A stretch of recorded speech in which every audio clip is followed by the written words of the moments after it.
We are here at San Japan 2011 in San Antonio, Texas, with Arin Hanson, otherwise known as Egoraptor. That's me. The man who has the awesome series. It's a pretty awesome series, in my opinion. I'm just kidding. I hate it, and I wish it would die. I'm just kidding. I like it. So, let's kick off the interview. So, you started that back in 2006. Is that correct? Is it? Shit. Well, I was 18, so when was that? What year is it now? 2011. 2011, so that's -5.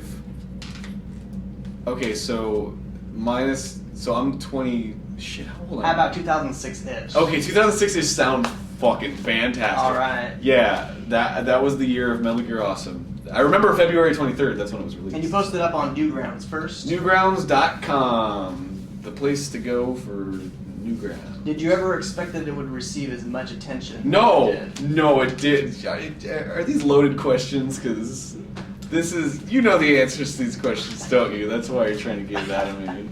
I don't have anything loaded. Let's see. I didn't expect it to be popular at all. I made it for myself and a couple friends, and I thought it was funny. That's why it took me like 3 days to make. It was just a stupid bullshit garbage. And then they were all like, "You need to put it on Newgrounds, man. You need to put it on. It's so funny." And I'm like, "Nobody's gonna get it. It looks like shit. It'll just get blammed," which is like it gets deleted because it's voted poorly. So I submitted it, and then I was like, whatever. And then I like went to a con the next day, and I was at the con, and like I went on Newgrounds, and I was like, oh, I wonder how Metal Gear Awesome's doing. Front page, first slot. Somebody emails me, they're like, you won the monthly award. It's $250. I was like, and I was like, is this a prank? I don't understand. And it's just like all the reviews are like, fucking amazing. Oh my god, it's so funny. It's so true. And I was like, wow, that's pretty cool. So, I mean, and every time I submit something, I'm still like, man, people are going to hate this. And then, you know, it's received pretty well. And of course, there are people who hate it. There was tons of people in the reviews as well when Metal Gear Awesome first came out. What the fuck is this garbage? And I'm like, right on, man. What the fuck is it? So, yeah, I didn't expect it at all. When did you realize you could actually make a living doing this? Pretty much immediately afterwards when MTV contacted me after Metal Gear Awesome, and they said, we want more of this. And I mean, that's a funny story too, because you know, they contacted me, and like I've always said, like Metal Gear Awesome was just bullshit put together in 3 days, not the peak of my ability by any means. And then, you know, they contacted me, we want more Metal Gear Awesome, and I was like, okay, so you want me to, you know, make it better? And they're like, no. We want it to be shitty, we want it to look like it was thrown together in 3 seconds. And I was like, well, that's easy for me, but, I mean, you're paying me for this. And they're like, that's what we want. We want it to look like it was just kind of whatever. And it's like, all right. And, I mean, it worked, I guess. And so, yeah, that's when I realized when, you know, like a big-ass fucking company like MTV is just like, dude, we want you to animate for us. Like, oh, my God, this is crazy. So that's when I started taking it seriously. And since then, you've only made 2, including the first one, Metal Gear Awesome. So yes. Is there going to be a third or a fourth? Are we ever going to see the actual... Yeah. We're going to get a Metal Gear Solid 2. Well, I get that request a lot. I don't know about the other games, but definitely when I started Metal Gear Awesome, it was kind of a thing in my head that I was like, I need to finish it. I need to go through the whole game and just make it this really long, epic, stupid Flash. And when I made Metal Gear Awesome 2, and that did really well, and like I just had a ton of ideas for a third one, I was like, I guess I'm gonna do it. So yeah, there's definitely gonna be a third one. When that's coming out is completely... I remember like 2 years ago at Infinite Bits, I was like, Metal Gear Awesome 3's next, but then all this other stuff came up, and that's always how it is. It's like, once I say something's coming out next, it's totally not. All of a sudden I'll just be in my room and I'm like, I want to do a Pokemon thing, I'm going to do it now, and then I do it, and then, you know, so Metal Gear Awesome 3 will come out sometime, if I'm not dead. If I'm alive and it happens, then it will. So, when you made the first Awesome with Metal Gear, did you actually see this much humor the first time you ever played it, or did it take like multiple playthroughs? And things starting to grit on you to really start to see the humor in it? Like, what was the process of when you made that first video? I think if somebody's not like fully engrossed in a game, which is really common, I mean, not as a insult to gaming or anything, but just people, you know, it's like talking in a theater. It's like it takes you out of the movie, and that's what happens in games. It's just you got friends together, you're playing a game, you make fun of it, you poke fun at it, you whatever, unless you're fucking like so into it. So I mean that was just the process. It was just kind of, you know, the first time I played Metal Gear Solid was with a friend of mine, and we played it all the way through in one night, and there was a lot of back and forth, funny, oh this is dumb, this is silly. I mean, I love the game, but, you know, every so often. So, yeah, it's just a natural process. And I remembered all that stuff and, you know, thought of a little bit more when I was writing the script in 4 minutes, however long it took me to write that dumbass script. But you don't think too highly of it? Well, man, that's a good question. Are you looking at perhaps from the work that you're doing now versus what you were doing then, and you're saying discards this crap? No, and I know a lot of people are like that, but I appreciate Metal Gear Awesome as much as I appreciate Awesome Noir. You know, it's not a time or skill thing for me. It's like that happened, it existed, and that's what it is, and it'll never be anything different. So I have to appreciate it in that way. You know, like when you watch an 80s film, and it's like, I wish they redid it, but it's like, it's not the same. That was the movie that they made. That's Terminator. That's Back to the Future. Like, that'll always be Back to the Future. But it's like when you say highly, it's like, there's no, like, pompousness involved. But I think it's funny, or else I wouldn't make it. And, you know, it's hard to, in such a society or like community where people are always breathing down your neck and it's like, I like my stuff, oh, you're a pompous asshole. It's like, no, I like it, that's why I make it. I think it's funny, therefore I make it. So, but highly as in like, do I think it's fine art or good? No. But I think it's funny, so it's like, that's okay with me. Which is, you know, everything. Like, you go on any site and there's something that's terrible. You know, it's like Chris Chan. It's like, that's not good, but people watch it all the time. It's fucking hilarious. So it's like, yeah, right on, Chris Chan, I'll watch it. But it's not, it's like, do you think highly of Chris? No, of course not. But I'll totally fucking watch it and laugh my ass off. It's great. So, in that regard, yeah, I guess that metaphor is somewhat sound in the same. That was a good question. Thanks. Thanks, that was a good answer. Cool. Compared to starting out, where are the areas of your cartoons that you think you've really improved on over time? Ooh. Man. And here's a follow-up to that. Where do you see yourself improving further, like in the next year, the next 5 years? Okay. So what do I think has improved? Well, obviously the art. I've gotten better at composition. Which is, you know, basically just the whole picture. Sound mixing. I mean, I've gotten better at everything, clearly. But when it comes to writing, it's so hard to say. Because I'll go back to old movies and I'll laugh my ass off.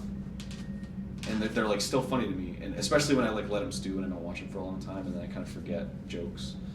But, man. I guess everything except for writing. I feel like the writing's evolving, but not in a way that's necessarily quantifiable. Just, it's different now. What is your writing process? Because you're saying you're obviously inspired a lot by older films. So, can you speak more about that? Sure. The writing process is usually just playing the game, mostly with a friend. But there was like them. They're my friends. Yeah, mostly with a friend. It's a lot easier with a friend because there's someone to go back and forth with. But the writing process varies. Like the Awesome series is very kind of me sitting in the dark in bed, like, you know. I have to be in like a hyper mood to write an awesome cartoon. But like something like Girl Chan, we actually do have. I write it with my very good friend and roommate Tomomoto, and who's also a voice in Girl Chan, a bunch of voices, and we just kind of usually we'll watch a bunch of anime, usually from the 90s or the 80s, and then we'll just kind of pick out dumbass shit about it and write it down, take notes, and then we'll go through the notes and find out like what's funny still, as opposed to like what was funny when we were watching it and it was in context. And then we just try to work them into a script. And that's kind of what I like the most about Girl Chan, is that it's not like a cartoon that's on TV that has a real comprehensible story, a conflict and everything. Girl Chan's very much straight up parody. It's very much for the jokes. Everything is for the jokes. So it's just funny for the writing process and hopefully for the movie. But yeah, the Awesome series is just fucking out of control. And Lemon and Bill, yeah, it's weird. They're all written differently. Lemon and Bill is completely improvised. Just in front of them, like, "Hey, Lemon, what's going on?" And that's how it always starts. And then, you know, the only basis I have is that it's about a specific game. So it'll be like Legend of Zelda. I'll pick the background and then I'll just talk about that shit. And then Sequelitis is also different. It's very, very precise because there's a lot of information, so I have to do a lot of research. I have to play the games, and it's hard to balance the jokes and the information because there needs to be a perfect harmony, and that's the hardest to write. Like, absolutely. I've rewritten the next episode like 5 times. It's so hard. Like, I don't want any fluff. I want it to be, you know, joke information. I don't want anything to go off. A joke is too long. I don't like jokes that go on too long.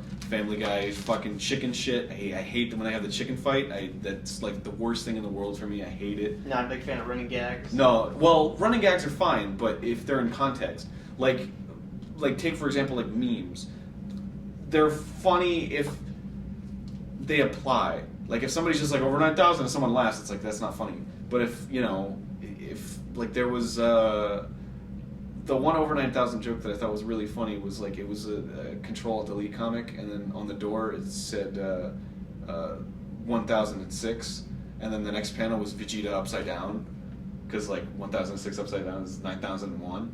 So it was like, aha, man, that's awesome. Like that contextually, that's funny, and then there's a joke there. Same with like I'm charging my laser, but there's a picture of I'm charging Malaysia, and like it's like, oh man, that's fucking hilarious. So yeah, running gags are only good if they're in context. I don't like shit that's just like the chicken fight. It's just like, oh, the chicken's here, ha ha! They're fighting again. That's happened once. So yeah, I usually try to, and that's something else I try to avoid in writing. Is that I don't like referencing stuff unless it's super subtle and it's not actually the joke. Because I hate when references of the joke are Optimus Prime, haha, laugh. But if it's just kind of like some character says something that, if you didn't know the reference, it would just be normal. It wouldn't be like the awkward joke where like I don't get it. It would just kind of be like in I did a reference to Unforgivable. Have you seen Unforgivable? The dude in the forest, and he's like, I went to Chick-fil-A and I got some waffle fries and a Coke to drink or something for free. And then I referenced that in the Dudley video I did. The Dudley orders fast food. He just says, you know, I'd like to order some chicken nuggets with some waffle fries and a Coke to drink or something. And a lot of people got that reference, but it wasn't the joke. It was just there. So I always, because man, reference humor is it's tough. Because if they don't know the source material, it's not funny, which is kind of weird because it's a parody. Like that's another thing too. That's another thing because Awesome Noir. Like, whenever I try to write an awesome cartoon, it's like, yeah, I'm making it about the game, but I also want it to just be funny. And I have a little mini orgasm when somebody comes over and they're like, I've never even played the game, and I thought it was hilarious. Like, that's awesome. Because I try to do that. Like, with Awesome Noir, it's like, that comes from my life as an artist. Like, every joke in there is just it's like my experience as an artist. And there's a lot of people who've had that experience, either as an artist or as someone who's met an artist. Like, I feel like everybody's been in that situation where they're like, oh, look at this, his drawings are so good. But it's also about the game.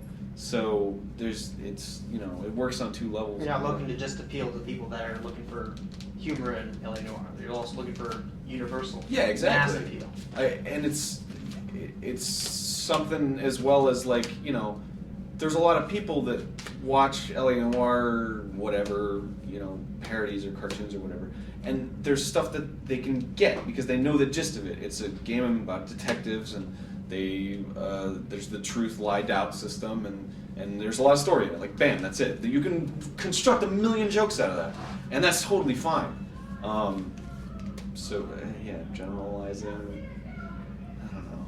I never know how to end a statement. So, Egoraptor. That's me. Was Raptor Jesus taken on Newgrounds when you made your account? What's the story behind your username? Was it very personal? Was it just some random thing you came up with? I was 9 years old, and I was really into I wanted to make comics, but I never got anywhere past like the sixth panel. So I was just inventing all these characters and just never doing anything with them. And there was this one that I really liked, and I made a cover for it. It was like Egoraptor versus some rock guy. And he was actually a raptor. And was it rapping raptor? No, it was so fucking stupid. He had this really long neck and spikes on his neck, and he had a bib around his neck. It was a bandana, but it looked like a bib the way I drew it. And it had a heart on it, and then like an X through it, like the Ghostbusters, and like no love or that. It's fucking ridiculous. Have you ever used that character since then? Yeah, totally. Yeah, I was still like, when I was really a lot younger, and I was still using the Egoraptor identity. I used the Raptor persona. I mean, it was a little different. Didn't have the fucking bib and everything, but it was pretty similar. He had the long neck, and he was a raptor, and he had like the steel plate on his head. It was fucking ridiculous and stupid. But what was I saying about Egoraptor? Oh yeah, where'd I come up with it? Yeah, it was because I was 9 years old, and I was looking through a Lego magazine, and there was a bunch of dinosaur stuff. I was really into Jurassic Park at the time. I was like, fuck yeah, dinosaurs. And there was an Oviraptor, and I was like, that's so cool. I didn't know there were things other than a Velociraptor. And I was like, I'm going to make my own raptor. I'm going to make it Egoraptor. 3 letters, same as Oviraptor. And that's just where it started. And for some reason, I took to it. I went by Stong. Oh my God, it's so goddamn embarrassing. It was a character I invented named Stong, and he was like a little alien guy. And sounds like an alien name to me. Yeah, the first website I ever made was Stong's art page, and it was all shit that I drew from, like I downloaded a picture of Cell from Dragon Ball Z, and I like drew it the best I could, and that was my site. And man, I don't even remember how old I was then. That's fucking embarrassing. I don't think I've ever said that publicly. Everybody knows now. Sweet dude. So, what do you see happening with your company in the next 5 years? Like right now, you're pretty much like a one-man operation with the animation. You don't have any in-betweeners, no everybody else doing the animation with you. Well, I have an assistant now. Susie she helps me color. She's gonna start getting into backgrounds, start getting into in-betweening. So yeah, try to get things out faster. Now that I've got a buddy, Rubber Ninja Ross. He just moved from Australia to California. And he said that he would be totally cool with working with me on stuff, and he's very talented. So, yeah, it'll always step up. I'll always step up my game. I never want to go back down, which is a hard commitment to make because, time. But, yeah, I'll try to have a team of people. There's so many ideas that don't get made because there's not enough time. So, yeah, that's where I see it going. In 5 years... I do want to have a company with a name up and running with a site and a team of people and just a community of awesome, creative people. Because that's all, that's what means the most to me. Is like video games were the biggest inspiration for me. Movies and TV shows were also a big inspiration, but video games is what I grew up on. It's where all of the inspiration for my characters, for my art, for everything comes from. All my favorite artists are concept artists for video games. And I just want to share the love. I just want to make something that's just completely me, and then try to find other people that are like that. because I'm not very socially adept. So I just want to do something. Hey, come talk to me, please. So, what's your ultimate like ambition with your company, with your art, with your business that you're doing? Is it like you want to be like Walt Disney, have like theatrical releases, Egoraptor land park? You want to make video games? Where do you see yourself like ultimately taking everything you're doing? it's like all of that and none of that. I don't know. It's like a. All I have is like a Zen answer for that, because I don't want something like that to be the ultimatum, because it's a goal. Like, of course, I want to make a theatrical movie. I want to make a video game. I want to do all that stuff. But at the same time, I'm willing to accept that the times are changing. You know, I mean, and when I was a kid, if you'd asked me, like, do you want a cartoon on television, I'd be like, fuck yes. But times are changing. YouTube is a lot more accessible. It's free. Everybody can see it. You can send it to anybody. You can share it on Facebook and see it instantly. And it's like, would I want to show on television now? You know, it's hard to answer now, because it's different. It's not TV anymore. It's something else. And it's the same with movies now. I think about it, and it's like all of my favorite stories now are television. It's like, you know, Breaking Bad is amazing, Dexter's amazing, Firefly's amazing. If you told me, like, what are some good stories that are on film right now, I'd tell you all TV shows. Like, movies are kind of going in a direction that's not so good. Like, there's still independent films and everything, but